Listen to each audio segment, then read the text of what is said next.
He was 15 when he released his first single. He came out of Beaumont, Texas, in love with the blues of Muddy Waters and Bobby Blue Bland. His first album in 1968 was released on an indie Austin label and went largely unnoticed.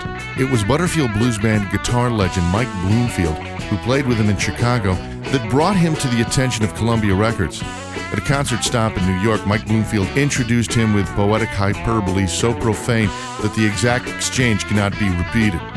The $600,000 advance Columbia gave Winter to sign a contract was without precedence.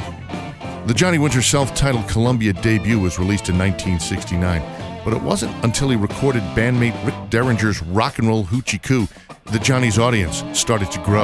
Rock and roll hoochie coo. Johnny Winter live was a special experience.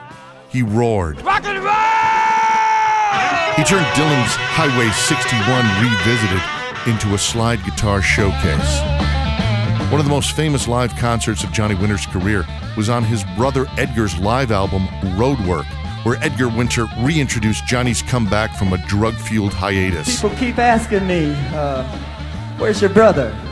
In the late 70s, Johnny Winter produced and played on a series of Muddy Waters albums, and his shouts can be heard in the studio.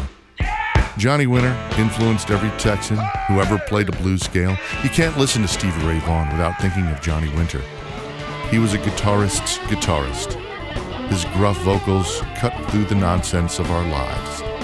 Johnny died today at the age of 70, and many of you were lucky enough to see Johnny Winter play at Legends at this year's XRT Blues Fest live broadcast. And through it all, the ups and downs, the slips and triumphs, one thing we will remember.